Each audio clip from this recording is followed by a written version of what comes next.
Esta mañana en Conexión Interior vamos a ocuparnos de la cosecha de arroz que acaba de terminar y que marcó un récord en materia de rendimiento de este cultivo. Eso hizo seguramente que, alentado ya en algo por la zafra anterior, que había mostrado buenos resultados, bueno, los arroceros cambiaran la perspectiva, ¿no? Que en los últimos años, recordemos, estamos hablando de un sector que había sufrido una importante crisis y que se vio, entre otras cosas, en una reducción drástica del área sembrada. Bueno, vamos a abocarnos a conocer en los próximos minutos el panorama de un arrocero in situ, digamos. En primer lugar, voy a saludar a nuestro colaborador habitual, al ingeniero Gustavo Gariboto. Gustavo, ¿cómo estás? Buen día. Buen día, Romina, audiencia, ¿qué tal? ¿Cómo andan?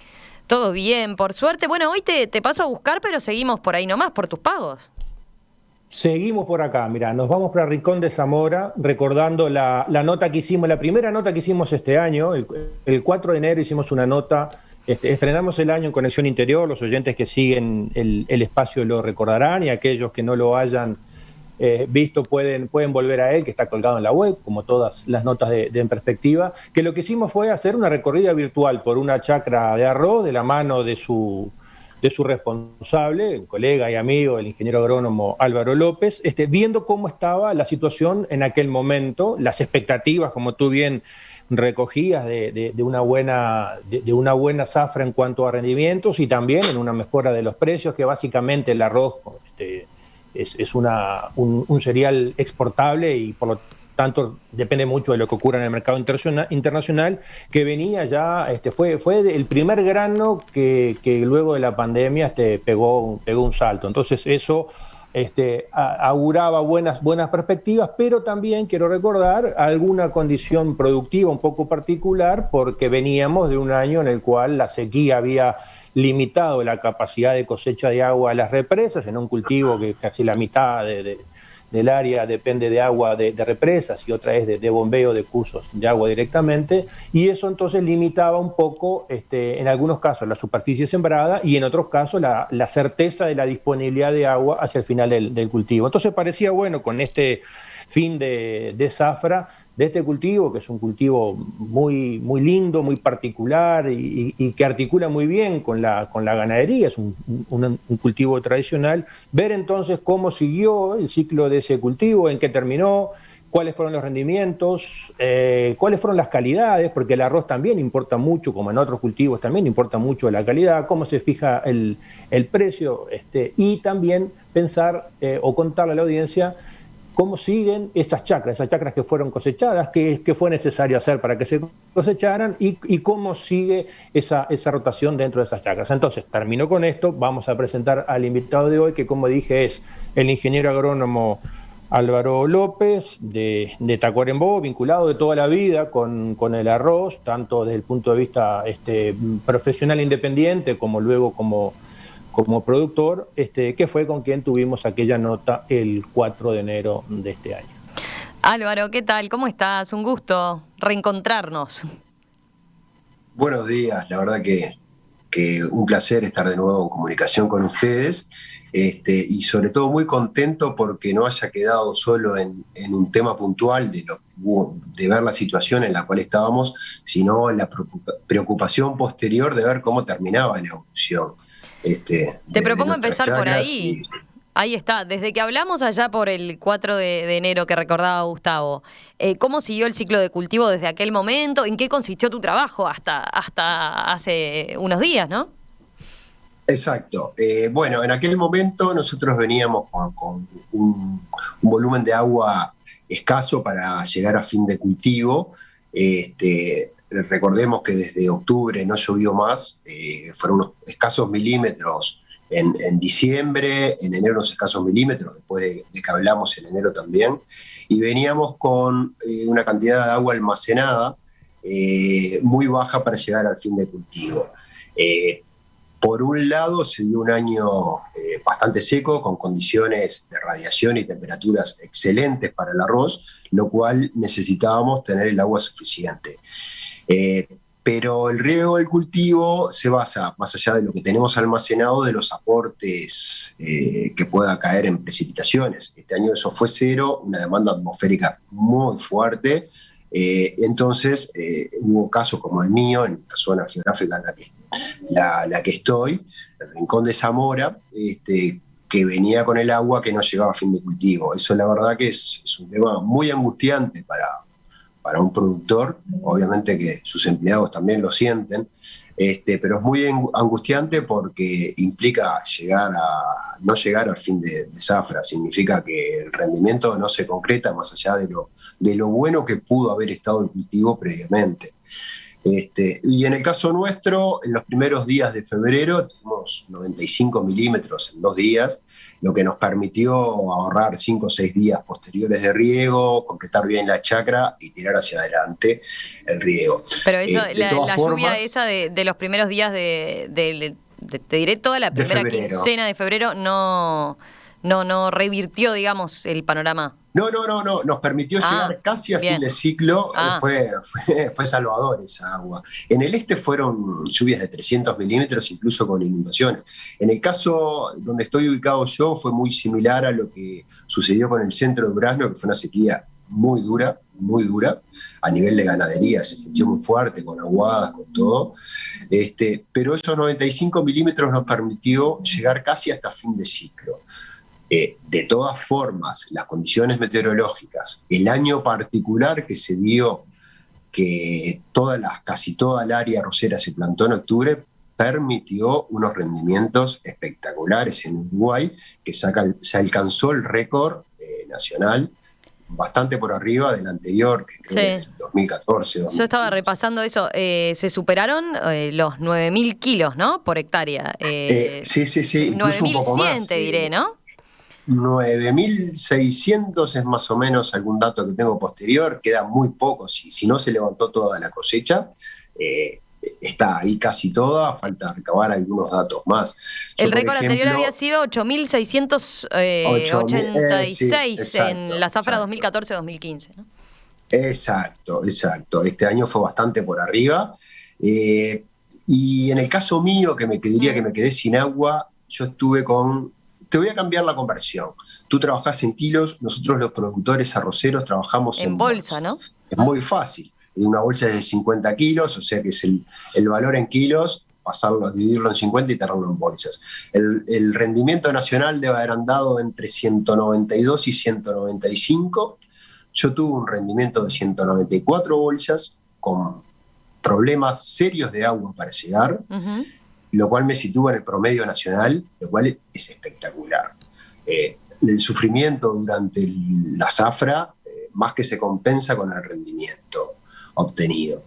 Incluso el rendimiento en Tacuarembó, que Tacuarembó está ubicado, vamos a diferenciar un poco. Está la zona norte, que es la zona de influencia de Salto de Artigas, la zona centro, Tacuarembó, Rivera y Cerro Largo, y la zona este. La zona este es la más grande en producción, no llega a un 50%, pero un 40 y pico. Tacuarembó anda en el 30 y algo % del área, y Artigas y Salto y zonas de influencia son al 26-23% del área. Por clima, esa es la zona que normalmente produce más. Tacuarembó es un poco menor al este por área, infraestructura y formas de chacras, pero este año Tacuarembó tuvo, según los datos de Samán, Tacuarembó, no estoy hablando de todos, pero Samán, que lleva casi el 50% del arroz del Uruguay, Tacuarembó produjo 196 bolsas, la zona de Salto y de Artigas 192, 193, y el este casi lo mismo, 1 o 2 bolsas más abajo. El promedio fue general muy bueno, récord absoluto, y lo que se dio es que la dispersidad de rendimiento fue bastante homogénea. Uh-huh. O sea que no hubo como otros años productores que producen muchísimo, otros muy pocos, por distintas situaciones, sacando algún caso puntual, digamos, que siempre puede haber, pero en general los productores como yo, que tuvimos problemas de llegar con el agua como debería haber sido, tuvimos rendimientos muy buenos, y la calidad de este arroz de este año es muy buena, o sea que... Eso te iba a preguntar, Álvaro, ahí está, no es solo el rendimiento, entonces anduvo muy bien la cosa, sino en la calidad. ¿Y eso en qué se mide? A ver, para los que no entendemos del tema, ¿cómo se mide la calidad del arroz? Te lo cuento, vos cosechás, sale el arroz de chacra sucio con restos de plantas, algún resto de insecto, algún resto de alguna maleza que pueda haber.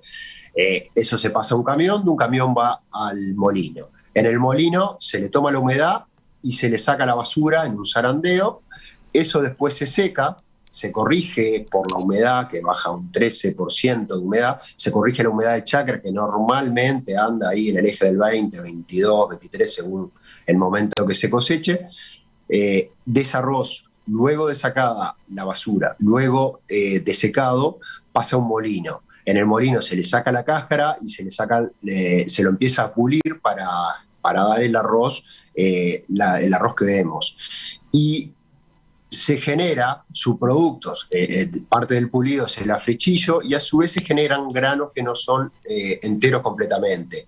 Entonces tenemos el grano entero, grano 3/4, grano medio y lo que es la puntina, la punta del grano. Luego en el molino, lo que hacen es, según los distintos mercados, es combinar las cantidades de unos y de otros según lo que demanda el mercado.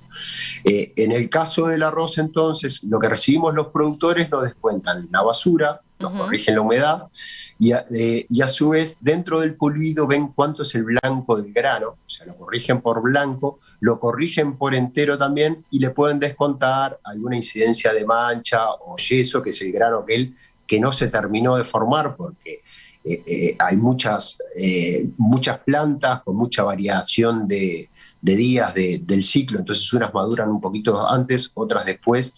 Entonces, dentro de lo que mandamos de la cosecha, hay granos que están prontos, otros un poquito verdes, otros un poquito pasados que se quiebran. La verdad que es un trabajo arduo el tratar de combinar todos los factores para que el rendimiento sea el óptimo en la chacra, que el momento de cosecha sea el óptimo. Gustavo, si te parece, hablamos ahora de los precios, porque a ver, esto que nos viene contando Álvaro, ¿no? Bueno, muy buenos rindes, muy buena calidad, más allá de eso que nos decía, ¿no? Además el desafío que le implica, hay que ver en qué contexto se sitúa, ¿no? En materia de precios internacionales. Sí, exacto. El año pasado, por el tema de la pandemia, los países buscaron aprovisionarse de comida ante todo el nuevo desafío de no saber qué iba a pasar, y fue sobre todo en el arroz, en el caso del arroz, que no es un consumo de lujo, sino que es un consumo básico de alto volumen. Pensemos que un kilo de arroz no cuesta tanto comparado con un kilo de otras cosas, y en un kilo de arroz comen muchas personas. Entonces, el arroz tuvo un alza importante de precios, una venta incluso de Brasil, que después nos tuvo que comprar a nosotros, y el precio del arroz viene bastante sostenido. Si miramos el precio del arroz del año pasado respecto a la serie anterior que venía, tuvo un alza, y este año, en primer trimestre, cuatrimestre, ya tiene un alza respecto al de hace un año atrás. O sea, la perspectiva es buena de precios, es buena a nivel de país, porque hay costos que se han bajado, incluso unas buenas negociaciones de la Asociación de Cultivadores de Arroz, que nos representa, ha hecho negociaciones con el gobierno, ha logrado con ANCAP una rebaja en el precio del combustible, que somos usuarios importantes de combustible. Entonces, eso hace que el negocio del arroz, después de 6 años que fueron durísimos, ya cambie, y que haya buena expectativa a nivel de los productores, incluso con intenciones de aumento de área. Ya el año pasado, esta zafra que acaba de culminar, la expectativa de siembra era mayor. Por un tema acumulación de agua no pudimos llegar a la expectativa de siembra.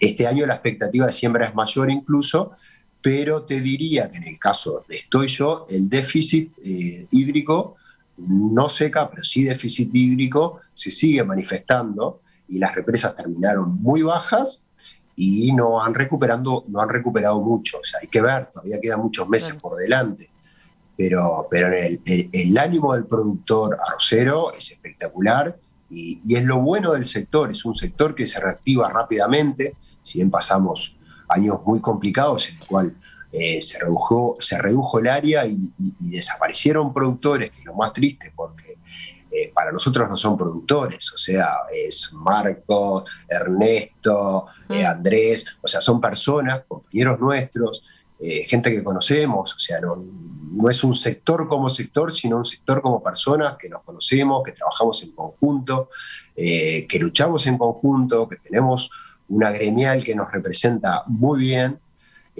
con directivos que son productores, que siguen en sus actividades y que negocian con los molinos los precios, que tienen interlocuciones con el gobierno para llegar adelante, con la investigación. Tenemos de la mano de INIA e incluso del FLAR, del Fondo Latinoamericano de Arroz Irrigado, tenemos convenios, contratos, programas de investigación y desarrollo que en definitiva han determinado que estos rindes, o sea, no son solo opciones del clima, es la apuesta tecnológica del sector, el ir sabiendo cómo hacer, el desarrollo de variedades nacionales cada vez más productivas, con muy buena calidad culinaria. Todo esto ha llevado a que se vayan concretando, porque si bien este es un año récord, los últimos años de rendimiento del arroz han sido muy buenos todos.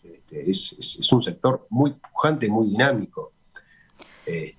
Gustavo, vos tenés Álvaro, preguntas, dale. Sí, no, en esa integración y eso que tú relatabas muy bien de cómo funciona el sector arrocero, que son productores, la integración con la industria, la asociación de cultivadores de arroz, la asociación con la parte de la investigación. Sin lugar a dudas, eso no es algo que nació ayer, viene de mucho tiempo, y lo que hay, que me parece que es bueno recogerlo, que es un trabajo sostenido de décadas y que incluso lleva a que, por ejemplo, ahora cuando hablabas de cómo se conforma el precio sí, obviamente, es reflejo de los precios internacionales, pero también es en base a un acuerdo muy sólido con la industria, con una industria que está muy comprometida con el sector productivo también, y de pronto podía estar bueno 2 comentarios tuyos para ilustrar a la audiencia de cómo es que se conforma el precio, cómo sabe un productor cuál precio va a tener, o tu cosecha de ahora, cuál es el precio que vas a tener, que en realidad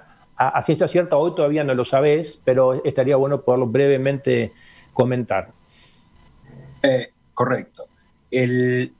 Por un lado tenemos los productores de arroz a través de la Asociación de Cultivadores de Arroz, que como tú decías es del año 47 fundada.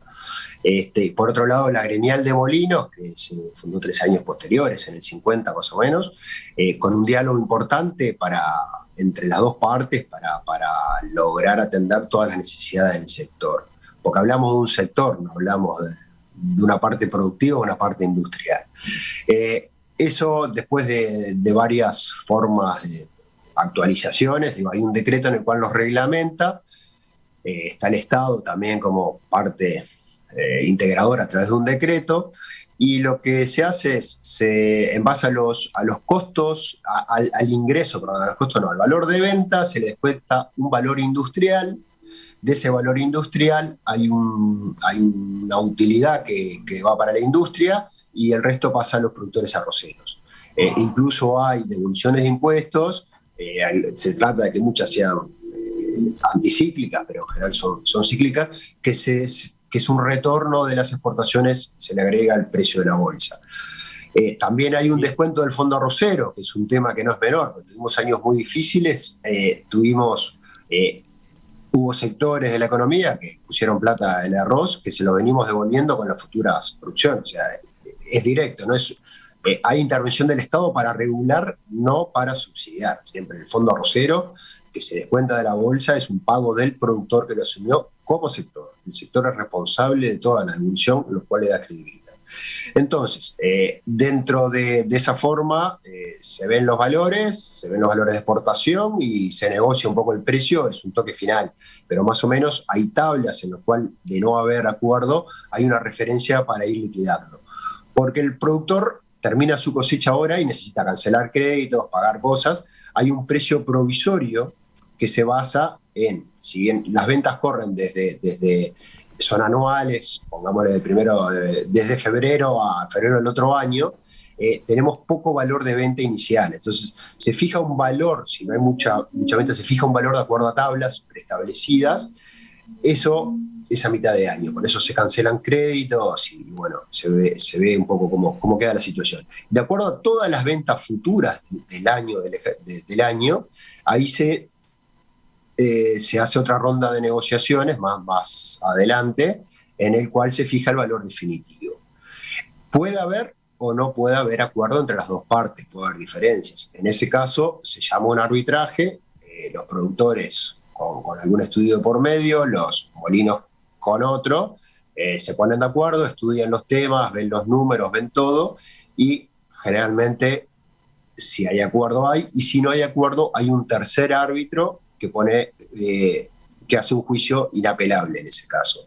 Hace 2 zafras atrás tuvimos que llegar a un arbitraje por diferencias de valores, y bueno, creo que es justo para todas las partes, es parte de la negociación, o sea, se asume con total madurez esto, que no es un pleito, es ir un poco a fondo defendiendo a cada uno, pero... Es toda una dinámica bien particular y única, ¿no? La de cómo negocian el precio en el sector arrocero, ¿verdad? Entre molinos y productores. Exacto. Es una cadena. Es una cadena y solo el arroz aquí. Sí, muy, muy única, y creo que se basa en eso que decía Álvaro, una palabra que solemos decir al pasar, que es la madurez. La madurez con la mirada en el largo plazo, ¿no? Y no en el resultado de, como decimos en campaña, de degollar al otro hoy, porque eso lo terminamos pagando todos mañana. Yo quisiera volver un minuto, si me permitís, Romina, a la parte productiva, para terminar de contarle el ciclo al oyente, porque fue un poco el desafío que nos planteamos en el espacio. Tú cosechaste, bien breve, Alvarito, porque estamos con poco tiempo. Tú para cosechar tuviste que sacar el agua, luego cosechaste, pero también me importa saber cómo sigue esa chacra una vez que se levantó el arroz, cuáles son las perspectivas, qué es lo que se hace en esas chacras. Tú ahora hablabas de las buenas perspectivas de precios, por lo tanto es dable esperar que el área se vuelva a sembrar, pero también tenemos por otro lado la soja haciendo fuerza, porque no es una decisión que se tome en un único carril, hay otras opciones productivas. Entonces, muy brevemente te pido ese esfuerzo de contar eso. Bueno, ¿cómo termina eso? En el caso nuestro, nosotros cosechamos en seco, no sé si han visto alguna de las fotos, ahí se ve un tractor con unas rueditas finitas pasando dentro del cultivo. Eso lo que hace es ayudar a drenar la chacra para poder cosechar en seco, con la posibilidad de poder sembrar rápidamente una pastura. Para nosotros y para gran parte del sector arrocero es importante entrar en la fase pasturas. Este año capaz que no, pero en el caso nuestro, la mitad del área vuelve a pasturas y se toma la mitad del área de pasturas. O sea, hacemos una alta rotación e integración con ganadería. En el país, ante una expectativa de aumento del área, este año no va a ser mucho el porcentaje, pero seguro de un 20 a más del área va a la fase pasturas. Hay una altísima integración entre el arroz y la ganadería. Es más, creo que en Uruguay, sobre todo en la zona noreste, o sea, si tomamos Alto Artigas, Tacuarembó, Rivera, Cerro Largo, 33 y Rocha, hubo 2 cambios importantes. Uno fue la introducción de la ganadería, mirá hasta dónde estoy yendo, y el segundo cambio fue la introducción en el arroz después, porque permitió que en los campos naturales, esos de baja energía, de bajo potencial, digamos, para sistemas más intensivos, el arroz logró una dinámica y una inserción y una combinación con los productores ganaderos que permite hacer el uso de las pasturas. Y hubo un gran empuje de la ganadería atrás del arroz. Te diría que debe haber 1,5 millones de hectáreas en rotación, arroz pasturas directamente. La fuente limitante de la siembra de arroz es el agua y no tanto el campo. Entonces se rota mucho con pasturas. Lo tradicional son 2 años de arroz y 4 de pasturas. Y creo que eso también ha permitido, esa rotación con pasturas, que el arroz no sea un monocultivo, que el arroz se rote, que se entren sobre suelos con mejor materia orgánica, con fertilización. O sea, es parte de la potencialidad de la integración. Digo, por eso el arroz tiene estos rendimientos, porque usa menos insecticidas, porque viene de campo, porque usa, insecticidas, no, herbicidas, menos fungicidas, menos químicos, que en el caso de un monocultivo, como tú te referías recién, la soja, digamos, no compite con el arroz. Puede ser parte integradora en algún sistema de limpiezas de chacras, pero en general el arroz convive con las pasturas y es parte de la ganadería. Hay una gran potencialidad en todo el país por el uso de las pasturas. El productor ganadero típico lo ve como un socio al arrocero. O sea, no es solo por la renta, sino por la dinámica que le da su campo posteriormente. Y en eso estamos nosotros. Ahora estamos sembrando en algunos casos raigrases, muy pocos, sobre todo festucas, al poder cosechar en seco, al poder trabajar con la tierra en condiciones de no tener que volverlas a laborear, en ir a esquemas de siembra directa, nos permite tener una alta utilización del campo y no que el campo quede huelleado con barro para ver cuándo se siembra. Hay mucho conocimiento en todo eso, mucha integración con INI en cómo hacerlo. La verdad que está siendo muy dinámico el tema con la pastura. Ingeniero agrónomo Álvaro López, muchísimas gracias por recibirnos de forma virtual, a Gustavo y a mí, por lo menos ahí por la chacra de Rincón de Zamora, con costas al Tacuarembó Grande. Un placer charlar nuevamente y gracias por la información que fue muy clara, muy ilustrativa. Creo que nos permitió situarnos bien en esto que está pasando por estos días en el campo y en lo que fue este ciclo de la cosecha que acaba de terminar con esto, ¿no? Con lo que se viene ahora entonces. Un abrazo grande. Bueno, muchísimas gracias. Para mí es un placer el acercamiento hacia nosotros, los que estamos en el interior profundo, y bueno, estamos desde Rincón de Zamora encantados de recibirlos, y bueno, estaría bueno que algún día sepan quién era Zamora, por qué tenemos este nombre, que Gustavo capaz que en algún momento se los cuenta. Muchísimas gracias. Lo dejamos para la próxima, ¿te parece? ¿La que viene? O en otra oportunidad, bueno, la tercera, ahí arrancamos con todo ese detalle. Con la parte histórica que está muy buena. Gustavo, gracias a vos como siempre. Bueno, Romina, nos vemos. Chau, chau. Un abrazo.